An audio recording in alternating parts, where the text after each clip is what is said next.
Guys, I just ran into an interesting clip of Dr. Drew being the only man on a panel full of women, and they're discussing why men don't want to pursue women anymore and why men don't want to pursue relationships anymore. And I just thought that this was super interesting. They drop a bunch of truth bombs. This one gets better as it goes, so make sure you guys stick around and watch the full thing. It turns out that, thanks to Anna pointing this out to me, that there is strong emerging evidence Gen Z is indeed less sexually active, dating less compared to previous generations. Yeah. Yes. What's going on, guys? So many things. Okay, I can't wait to hear what you have to say about this. But first, let me set it up and give you the deets. Okay, what's going on? So can we go past the? Can we go over? We can if you can, Doc. Yeah, I go over. Yeah. So there have now been multiple studies indicating that young men. I'm talking about the ages when they're like point by point. Okay, so young men are having less sex. I wonder what would happen if they did the study with young women. I doubt that young women are having less sex. These things up. Can I address them as you bring Sure, them up? sure. So each of these things have layers to them. They do. Young So men. I'm going to give you first. Let's talk about them. We're going to talk about young men first, and this has to do with their sexual activity. Yes. So you need to find young so we can. Yes, I am. Good point. So let me do it uninterrupted so I can get it out. Okay. So Indiana University, for instance, did a study, and they found in their study of men between the ages of 18 to 24. So we're talking about the time when they like really want to get it on usually, right? Yes. Only one in 3 of them reported no sexual activity in the past year. 1 in 3. Yeah. So 1/3 of young men in that age group, no sex at all. Yeah. And I want to know why. What's the comparison? Because the top 10%, the top 20 or 10% are getting all of the women. So all of the women, I guarantee you, if you took the average in terms of how many men on average women are sleeping with, it's going to be higher than the average for men now. And it's because it's all skewed towards the top. Comparison point. Like what happened 20 years ago? What was it? Yeah, 20 years ago, what was the rate? I don't know the comparison rate. I promise it was higher 30 years ago. Oh, yeah. Published in the Archives of Sexual Behavior, the study is the first to include such a comprehensive assessment of diverse sexual behaviors. The information came from U.S. participants ages 14 to 49 during 2009. 14 to 49. Yeah. 2009? No, between 2009 and 2018. So this is a long-term study that they did. So, and by the way, it's worse since COVID. Yes. COVID okay. made it Oh worse. yeah, completely. Yes. So there have been other studies showing that this was even more pronounced after COVID. What's the mechanism there? Really, before you go, Many. Doctor, can I just say one quick thing? Please. I blame feminism. Listen, Tinder just put out a height filter. What I can say about this dating market. Yeah, where's our weight filter? If women can judge men by height, then why can't we judge women by weight? Where's the weight filter, Tinder? Feminism. Women hating on the short kings is not feminism. But women believing that they should be empowered enough that they can create their own custom-built men, that they deserve everything, don't need to work for anything, whereas men, they need to build up their income, their body, their physique, their personal development. Apparently, that's the one thing they can't build up, right? This dating market is totally rigged for women. And I think that's why guys aren't getting laid. But Benny Johnson said this to me, and then I'm going to stop talking because I definitely want to hear from Dr. Drew, but he's like, the world was a better place when men had a harder time seeing boobs. And I kind of wonder. Okay. Well, that's only somewhat true. Because I guarantee you now, if men weren't sedated to the degree that they are with porn, video games, and parasocial relationships, there are a lot of men that would have started getting, you know, a little murdery. So the fact that young men are being sedated about all of these things, I do think that it contributes to a bad effect in terms of men wanting to pursue relationships, of course, because they're less incentivized to get up and do the things they need to do. But also, it is sedating them in a way because their lack of access to women isn't because they're not doing the things necessary. It's just because not enough women actually want to pursue relationships and family. And plus, all of the dating is happening on dating apps where you're judging people more based on how they look. So because like 70% of new relationships happen from dating apps where it's so superficial and you're only choosing people based on how they look,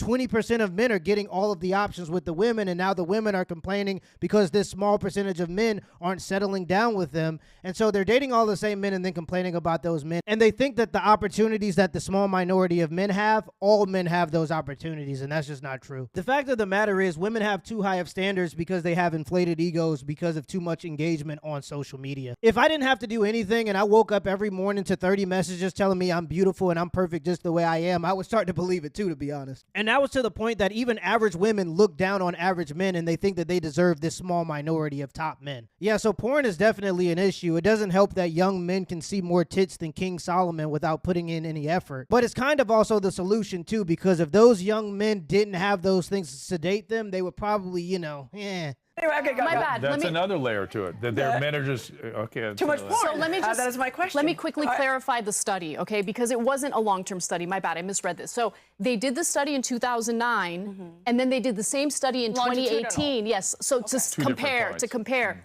and this is what they write. So they say, compared to adult participants in the 2009 survey, adults in the 2018 group were significantly more likely to report no penile vaginal intercourse in the prior year, the researchers found.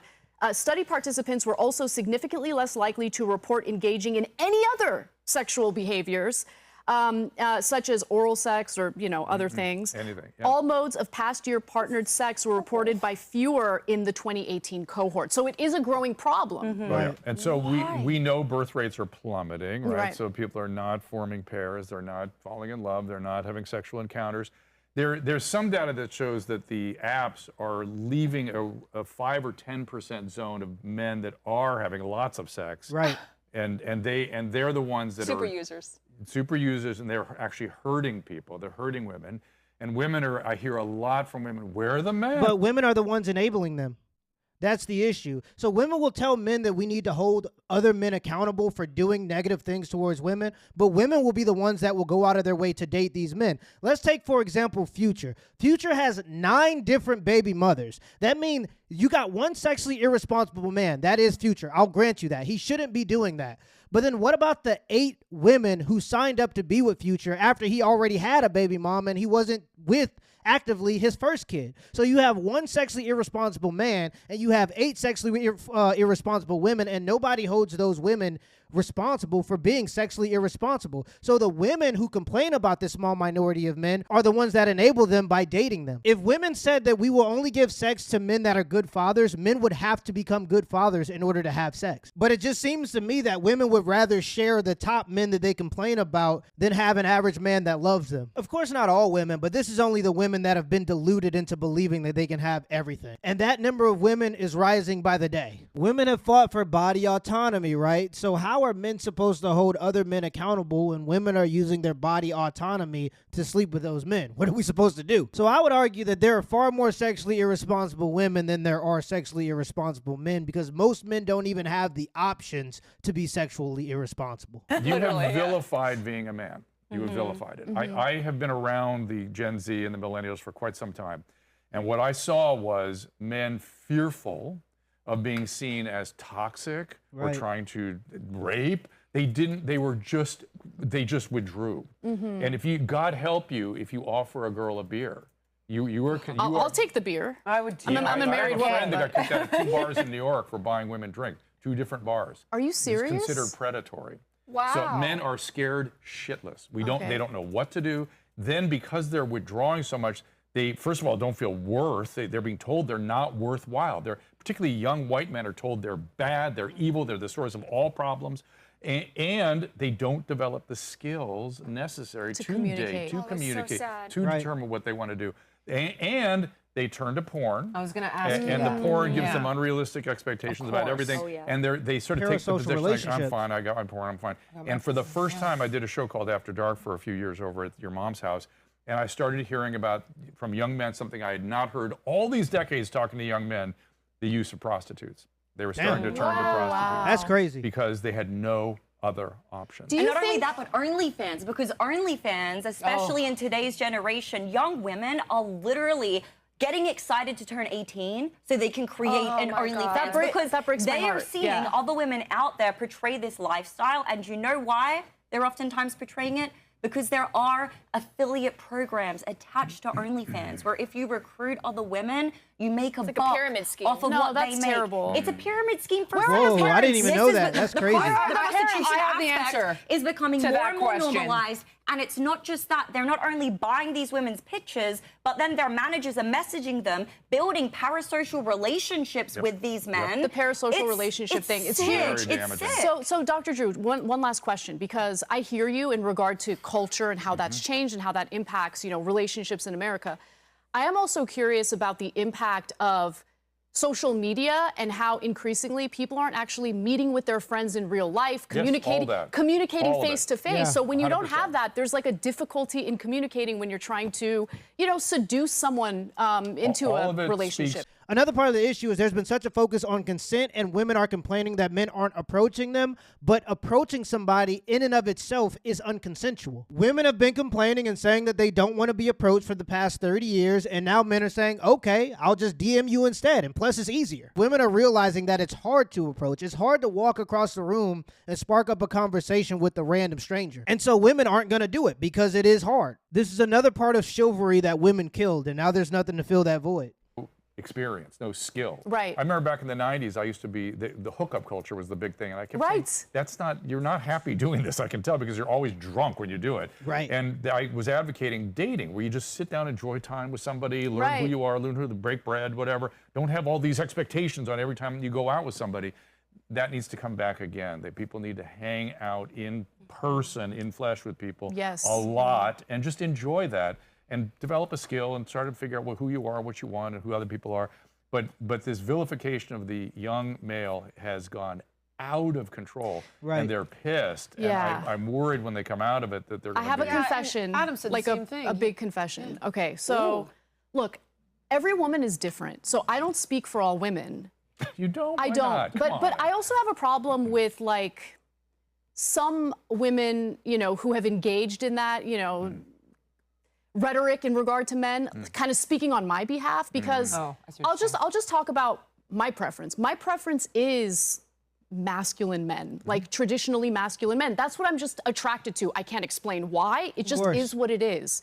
So this like push to make men meek is unfair to women who don't want meek men either. I don't know any women who truly want that, very Dr. few Drew. people In fact, want from that. an evolutionary perspective, the Doesn't make masculine sense. guy Right. thing, I remember like seeing if I'm a on whole a study. train or if I'm on the metro and there's someone who's threatening my safety and there's a bunch of men there and they just kind of sit back and let it happen, that's a freaking problem in society. But the thing is, there's a huge demographic, to your point, who does celebrate wife guys, right? Like, remember how they elevated Doug Emhoff because he was all feminine and happy to be behind Kamala Harris? Do you remember that? Well, they do it for women no one's too, hot for though. Doug Emhoff, They though, have in what I real mean. life. That's the kind of man That's a one- psyop, Doug Emhoff. I mean, look No at one is hot for Doug Emhoff. That's not what I'm No, they're not hot for him, but they'll cheer him on because women love weak men that they can use. to get your. I want to bring a medical component into this, and that's the use of Propecia and finasteride. Yep. I was going to ask you that. is that Could it birth be control? plummeting testosterone levels, so hair stuff? here are the It things. blocks androgens, which I'll let the doctor do So this. Propecia and all these medicines do drop testosterone. And millions of men And they are on drop it. libido. Yep. And in about 20% of cases, it never comes back. Oh God. Damn. So when that was documented about 10 years ago, I had to call all my patients on Propecia and say, "Do you still want to continue?" Most of them did. But I would. what about this? So- What about this piece It never too? comes That back? there were 20%. some reports 10, that when 20%. women take birth Hold on. control, it Also, actually alters the type it of can man go- that they are attracted to. Or- They are attracted to Yep. more beta, Or it feminine drops their males. sex Yep, drive. even Jordan Peterson talked about this a while ago. He was talking about the effects of birth control on women. And he was talking, the women were shown men when they were on their birth control, and women were attracted to the man that had a smaller jaw. And usually your jawline is linked to your testosterone levels in some kind of weird way, in some big brain Jordan Peterson way where he explained it. But the jawline was associated with your testosterone levels. When women were on the pill or on some type of birth control, they were more likely to be attracted to the guy that had a small jaw. So think something like Timothy Chalamet. I've even seen some articles calling it rat face. Take it from a woman. We want rat faces and dad bods. This is because so many women are on birth control. And there's even been more reporting of women saying that once they got off birth control because they wanted to be with this guy for the long term and started to have kids, they became not attracted to that guy anymore because when they got off birth control, they started to be attractive to more masculine figures. You track women through their ovulation cycle and you show them a picture of a man, same man, and you do nothing but vary his jaw width. When they're ovulating, the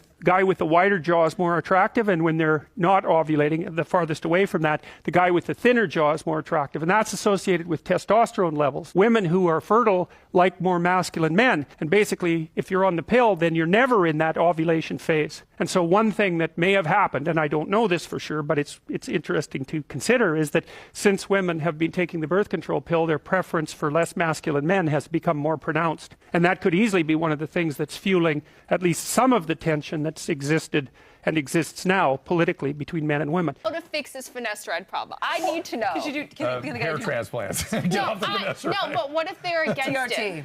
Trust me, I've gone down this. You can't do the TRT because then they go bald. You see, if they have a problem, then you do TRT, but they will go further bald. I've researched this extensively, and one solution that was presented was topical finasteride. But what if they have hair currently? So the high-dose Rogaine with finasteride and a steroid is a very effective topical agent. Some of it is absorbed still, and so, but that is an alternative. But you have a bigger problem with crashing testosterone, and we don't know why. Well, and it's all the above, plus obesity, testosterone down, estrogen up. Yep. You know, there's so many reasons our testosterone levels are down. We need to get back resistance training to be part of our daily life. Brothers. Everybody.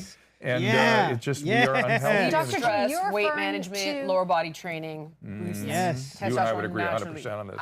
There's also another issue with women being on hormonal birth control, and it is that when they pee, it stays in the water source. The estrogens that they emit when they pee, it stays in the water source, and it can't be taken out by any methods that we know of so far. So even our water supply, microplastics, not getting enough sleep because you up on your cell phone all night, not resistance training, being obese, it's made it so that sperm count is down 60% in men, and the average male testosterone has dropped 1% per year since 1987, I believe it was. So a man today, on average, will have about 30 to 40% less testosterone than a man that's 25 in 1987. Just because, you know, HIPAA and all that, all the good stuff. So, so I'm going to pull out your test results. Again, I don't usually do house calls, but actually your test results are a little alarming. So normally you want to stay between like 500 to 1,000 nanograms per deciliter for your testosterone. You're pretty low. You're at 118. You want to be about 500. So you're pretty low.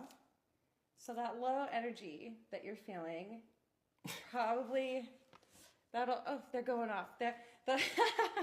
You're referring to post-finasteride syndrome, correct? Yes. And you're saying it's incurable, so basically their libido is gone forever. In a limited but for that 20%, you're saying there's nothing that can be done. That's what some data came out with about 10 years ago. That's devastating news. Like for humanity, the fact that millions of men are on it. No, you can put that person on testosterone and other things and override it, but then they'll go further bald. Oh, God. And so, But basically, these men are, let me be clear what's happening here. These American men, and they're choosing their hair over sex, is what they're choosing. The ones that stayed on Propecia in my practice were not noticing a drop in their sex drive.